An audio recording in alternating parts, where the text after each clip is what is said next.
Okay, today's video is going to be on making these hazard cartridges. They're the solid compressed powder cake type, almost similar to the Bartholows. And in the description of this video, I'm going to have a link to a file that contains all the STLs to print the molds. There's a bunch of different kinds. I think there's a 22, a 24, 25, a 26, a 30, and a 35 for the 44. The 36s have a 15, a 17, and a 20. And for the sharps, there is a 35, a 50, a 65, and then there's two variants of the 65. Depends on the length of your chamber with the sharps. So they're listed in there as is in millimeters. So you'll see one that says like 27. It has instead of a decimal point, I have a P5. The P is in place of the decimal point because when you type it in a file in the computer, it rejects the decimal point. So I have to put a P in there to substitute for that. So there's different lengths for the sharps. And then for the 58s, there's a 575 and a, let me see, a 568 diameter powder cake for those. And they're both 60 grains of powder. And there's also a 25-page PDF in there too that basically goes through some of the stuff I'll cover here, but it kind of how I went about making them and reproducing them and figuring things out. Differences in the different grain sizes. And so, and then there's a couple other things here. And there's two different types of binders. There is the binder they're made like the Bartholows, where you take the glue and you mix it with a powder and you compress it in the mold. And the other one is using dextrin. And there's percentages here. I use a 5% dextrin and a 5% water. So there's examples here of how many grains to use. And so there's that. And I'm going to be making the dextrin ones in this video because the other ones are made just like the Bartholows. And there is also a picture of all the ones that I've had made here. And there's some odds and end tips. And wrapping them, these are for the 44 and 36s for the pistol cartridges. Some of the packaging is no longer in existence. Nobody knows, like the 58 muskets, and I think the sharps, there is no existing examples of packaging for them. So these are basically for the pistol cartridges, how to wrap them. And the other ones might have been very similar. I was just thinking about making some up myself. There's some performance data here whenever my chronograph actually worked and functioned right. So there's some numbers for that. There's some little accessories that go with it. There's some examples of some originals here towards the end. Some of the molds I tried and failed. And then there's a bunch of links at the end here for some of my research resources and some other stuff related to it. So that's in the file. And there's also the labels for the 44 caliber cartridges. And so the first thing here is basically I'm going to be using the dextrin as a binder. And when I was researching these, there was very little information on them because, well, compared to the Bartholows, there was very little information on how these were actually made and the equipment or any of that stuff. So I kind of went by how Bartholow made them and another patent, and then by the patents that Hazard used. And so I kind of got the idea of the process, but the only thing is the Hazard patents, and they didn't have any information on if they used a binder or not. They just compressed it in a mold and ejected it, and brought it out of the mold and it was compressed. They had no mention of a binder. So I tried multiple ways of just compressing it in a mold, and I couldn't get anything to work. So the first couple I made were like the Bartholows. I just mixed in the glue or the collodion and made them just like this. And so I researched a little bit more, and I remembered somewhere I saw a video making fireworks stars, and what they use for a binder on stars is dextrin. So, and it works really good. I mean, the powder cakes look almost identical. They might be a little bit more gray looking, but other than that, they look exactly the same. And they hold up really well, and they stay hard. I mean, and they might shed a little bit more little grains here and there, but other than that, they work just fine. They shoot okay. And so the other thing I like about using dextrin is you don't need to lubricate your molds, and they don't stick to the molds. They don't smell as bad because the nitrocellulose glue stinks like crazy, and so you don't have to worry about it smelling. The other thing that's different is they do take longer to dry. I let these dry at least 24 to 48 hours, just because you have to add water and it takes a while to evaporate. And so overall, I like using dextrin better. It's a lot easier, and plus dextrin is dirt cheap. Dextrin is basically, it's not chicken corn soup here, but it's actually to make dextrin, you just take cornstarch and you just kind of roast it and toast it till it turns like a golden brown color, and that's all you do. It's cheap. And so the ratio I use for this is I use a 5% by weight. So basically I got a little cheat sheet here. And so for a 24 grain charge, 5% that would be 1.2 grains of the dextrin, and then another 1.2 grains of water, and then you mix that up. The other thing that's nice about the dextrin is you can pre-mix it. So what I do is I take my black powder, and the other thing different, I almost forgot to mention this, the other thing that's different is I'm using 4F for all the pistol cartridges except for the 35 grain cartridge, and then for all the rifles I use 3F. And so basically, to get the amount of, I don't know if you can see the difference, but the Bartholows are always more coarse looking compared to the Hazards.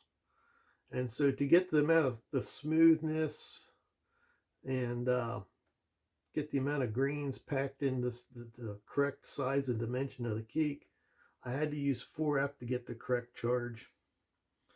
And the PDF has more detail about how I went about doing that through a couple different documents and stuff I found. And so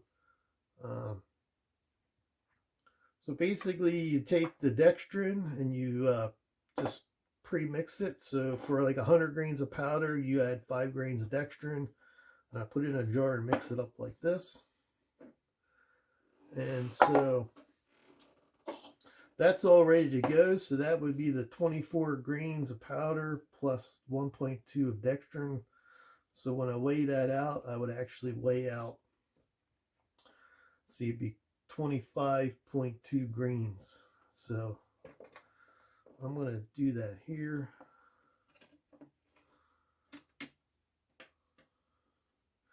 And I use this little silicone bowl too. I don't know, you can probably get these online somewhere, but the dextrin kind of sticks to stuff. Like I use a wood stick for the bar flows, but man, the dextrin really sticks to wood. It likes wood for some reason. And so I found that the silicone works really good. And this is actually cut out of this thing. I don't know what it is, cooking, making chocolates or something. But and in the stir, I use a silicone. This is like a face paste applicator for women's makeup, and I kind of just trimmed it down, and it's also made out of silicone. So basically, you pre-mix your dry ingredients, and then you weigh those out. So my cheat sheet here is the 25.2 grains of the mix here.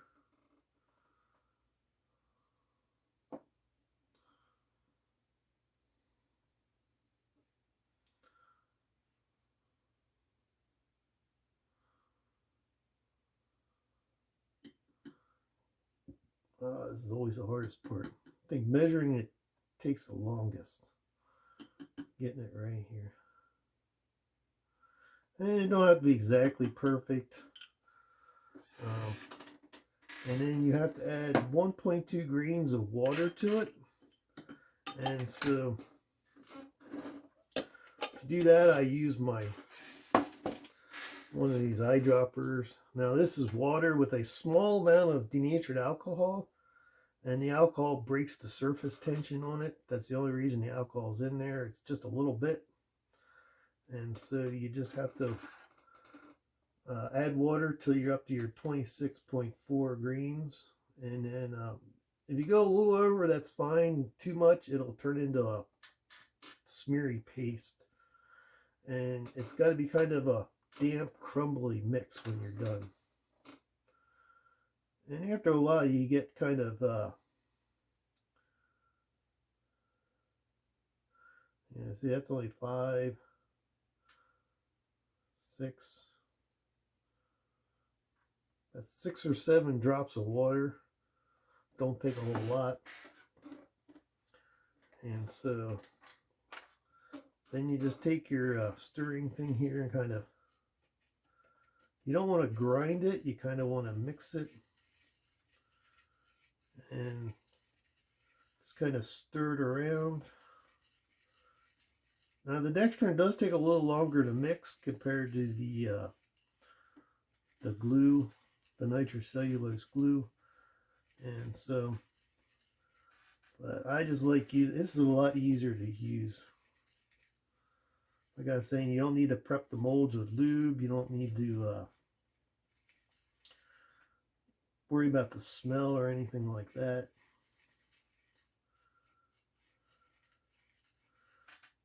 So you just kind of gently mix it. Don't grind it really hard. Just kind of stir it around. And I think a bowl that's shaped spherical, that kind of works better. The other thing too is compared to the nitrocellulose glue, this kind of flows. So you can kind of see it's still loose. And that's the other advantage I like about it, is that it dumps in a lot easier. So these molds are actually split. And I forgot my nut driver. So these molds are different than the bar flows. The bar flows are basically a ring with a tapered hole in it. And so these are split like a bullet mold. And so these are different than the originals were not made like this. The originals would have had an ejector pin pushing them out, or they would have been split horizontally. There's a small feature on the originals that kind of show that. That's in the PDF also. But so these are split like a bullet mold, and then they slide this way. That's how you remove them. So when you put the clamp around it, it locks them in. And I got an O-ring or rubber band on here. This just kind of keeps them, like when I store them in pairs, just keeps them nice and neat.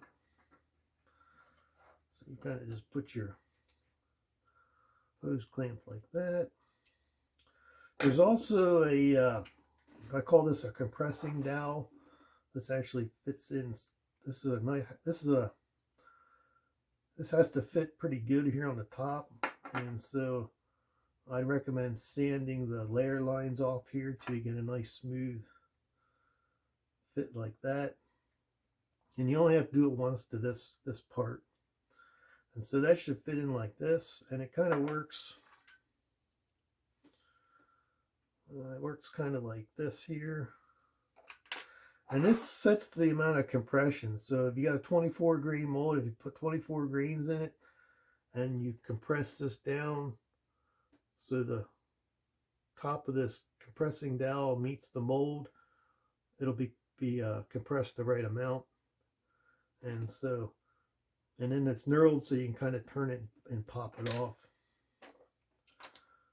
And so there's also a funnel like the Bartholo's, where you just kind of put that on top like that, and then you take your powder. And this is what I like about the dextrin. This kind of just dumps right in just like loose powder.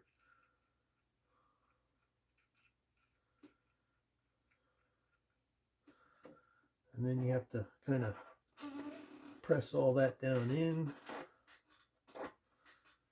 And you do need either an arbor press or a drill press or something to compress the powder, because this is only like slightly damp. So this is the same as the Bartholo's, this part here. And so you kind of just push all that down in the mold, and then it'll sit in the mold like that. And then this little compressing dowel, you kind of just stick that in. So you have to, that needs to be compressed, that, and that you can't put enough thumb pressure on that to compress it. So that's why you need the a drill press or something. And this is just a crappy, cheap, old Craftsman, like makeshift drill press that I had gotten at auction, dirt cheap. But yeah, you put the lid on something like that, and then you put it in your press and you squash it. And you press it till this lid is completely seated against the top, and then just take your, just kind of twist it and pop it out, and you'll be left with something like this. And so this needs to dry for at least I'd say 24 hours. And so after that sits for a while, you end up with this. You take your clamp off.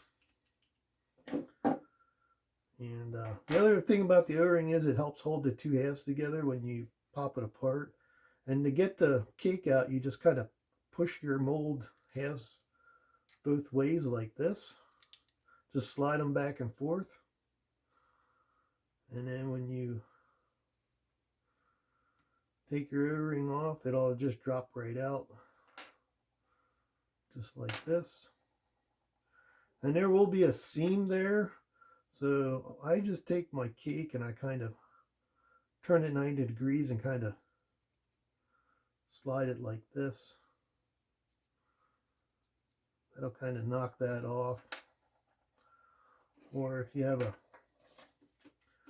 I did have a piece of brass somewhere around here. There it is. And just take that seam there, like a molding line, and you just kind of flatten that out. Just makes it a little bit nicer. You don't have to do that, because the originals get, so that's the way you'll be able to tell if it's a reproduction or an original. So the reproduction, if you use these molds, they'll have a seam on the sides, where the originals had a seam on the bottom for an injector pin. So that's all done and ready to be glued up. And so I ain't got the shakes today. Ugh, terrible. But so that's the small. That's a 25 grain cake for the for revolver. Here's a larger one. This is a 65 grain for sharps. Sometimes these can be stubborn to get out if they stick, and so most of the time they pop out. Yeah, this one popped. If it doesn't, then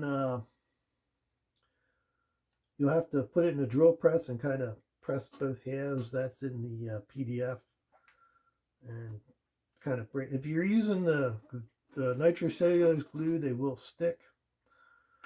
So when you're all done, you'll be left with a giant powder cake like that.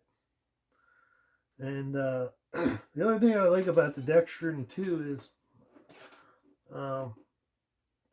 the acetone in the nitrocellulose glue will slowly kind of eat and damage your molds, where the dextrin doesn't. So your molds will last a lot longer using dextrin. That's the other advantage. I don't have that in the PDF, but that's just one thing I noticed. And so I'm going to knock this seam off here a little bit.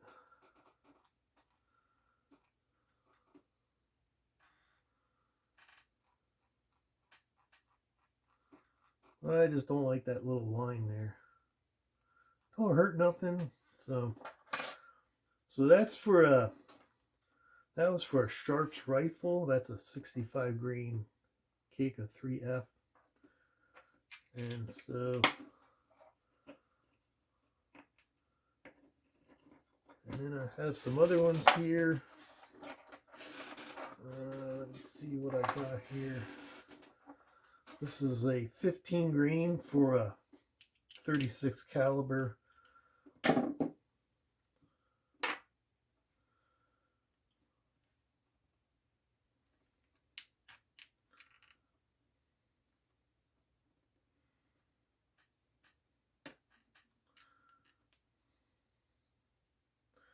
You know, I found sliding the molds is the easiest. That's kind of an accident. I never designed it that way, but by sliding the molds together, it helps the it keeps it from chipping. So if you were to go like this and take a knife and try to peel that out, there's a chance that you might chip out the powder. So by sliding the mold halves together, it releases without hurting the cake. And so that's for a 36. And these can be made up ahead of time. So the hardest part is making the cakes. Assembling it's not too bad. So you can kind of make a bunch of those and store them up and then make the finished cartridge later. And so the next step here is gluing the cake to the bullet. And for that, I just used straight nitrocellulose glue. That's the really thick stuff. And so that's basically like same as the bar flows. I still don't know why the bar flows needed the silk. I don't think they needed it, and I think the hazards are also a superior cartridge. I think the silk actually ruins the accuracy of the bullet, because if any of the silk stays on the bullet, it'll throw it off course. And they're harder to load like this because you have to actually cut through and compress the silk, whereas the hazards don't have that, so they're super easy to load. And so the hazards are definitely the better product. And to the company that made the two guys that made the bar flows in Philadelphia, they were only in business for about 2 years, and the government stopped buying the cartridges. I don't think the testing went very well. Even at a discount, Barflow could not get rid of these things to the Army, and so they ended up selling them to a retailer in Philadelphia. It was a gun maker. Can't remember the guy's name, but he made cartridges himself and made arms and stuff. So he bought the leftover bar flues, and then they basically went out of business. Where the hazards actually were in business throughout the war, I think at least in 1864.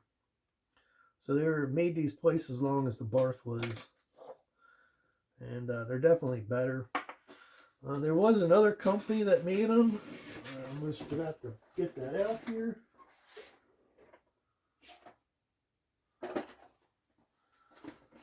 So there was another company, and 100 years later, it's called the Mount Pleasant Cartridge Company, and between the 1950s and 60s, made something very similar to this. So it was kind of like a hybrid. So they used the Colt bullet with a square-ended powder cake like the Bartholows, but they were a fine-grained, smooth powder cake like the Hazards. So that's a Mount Pleasant cartridge there, and this is an original Hazard. And so you can kind of see here. Let me see here if I got. So here's my reproduction compared to an original. They're almost perfectly dead on the same size and everything, and the way the smoothness of the cake is.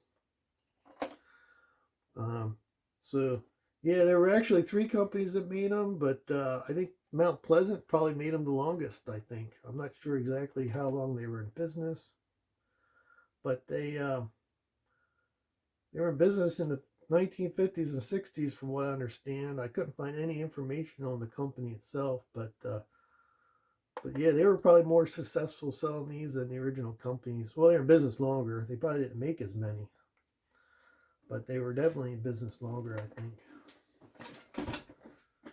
And so I kind of got distracted there. Sorry about that, but that's part of the history of it all. And so next step here is to glue the cake onto the bullet. And that's just a regular straight nitrocellulose glue. And that kind of just gets,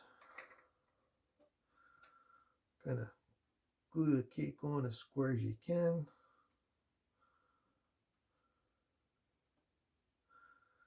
And in the file here, there's these little clamps.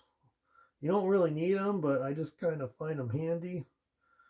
It's kind of like a clamp for the cartridge, I guess. It kind of holds that together till it dries.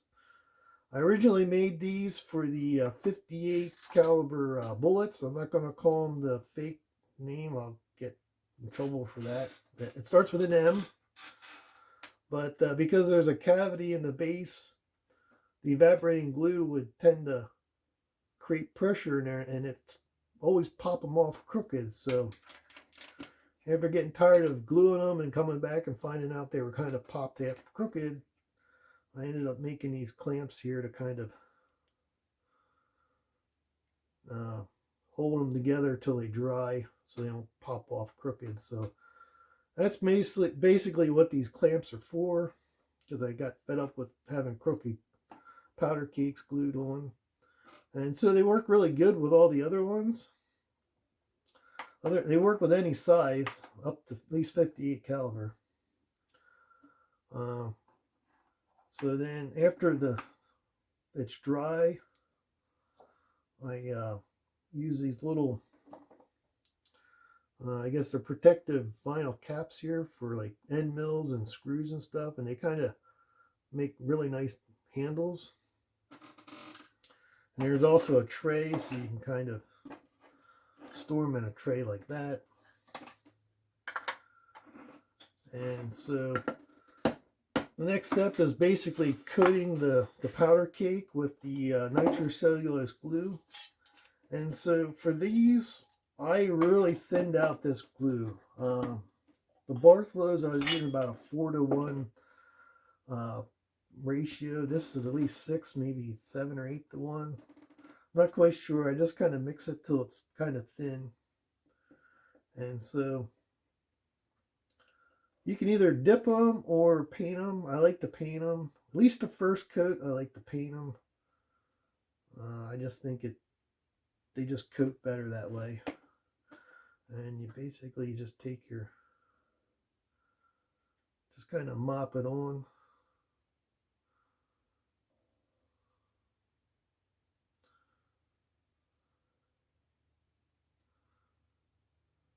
And the first coat will soak in, so kind of paint it like that and let it dry.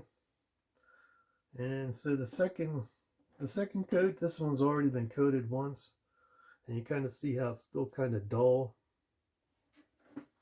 And so once you get the second coat on, they really shine up nice.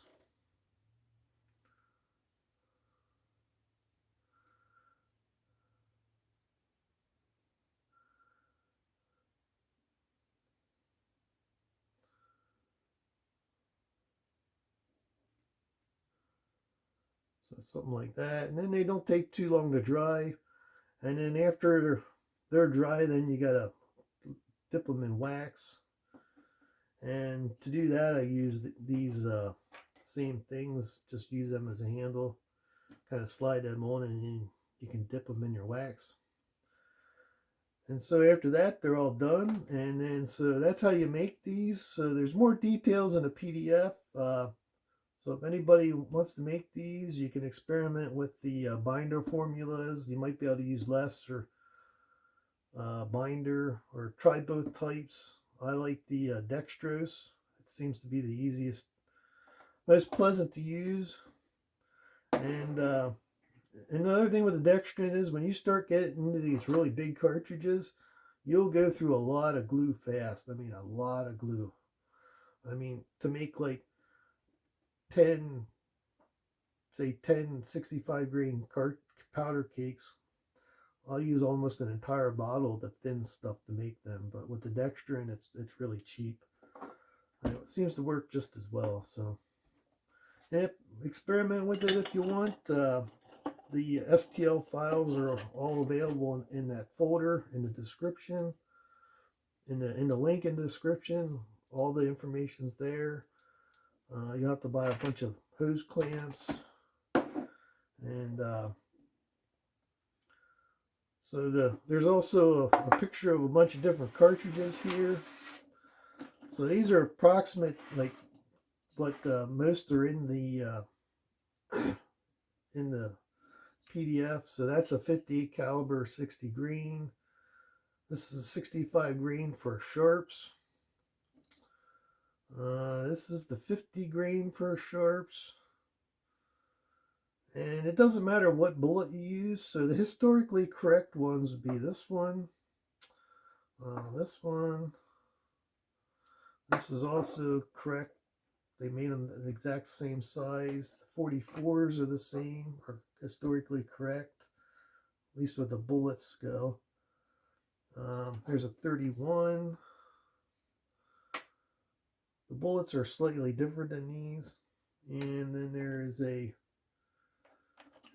36 for Colt. This is an English curve bullet. So as long as the bottom's flat and you can glue a cake to it, don't matter what bullet you use. And so this is a Lee conical bullet. So, but yeah, these are, I would say these are probably the historically correct ones here. This is kind of a fantasy cartridge. This is the 35 grain. They didn't actually make them that size, but I made that for the Dragoons. And so yeah, these are in the curve is a fantasy bullet. They didn't have those. So that's about it. So if you got any questions, just put them in the comments. And thanks for watching.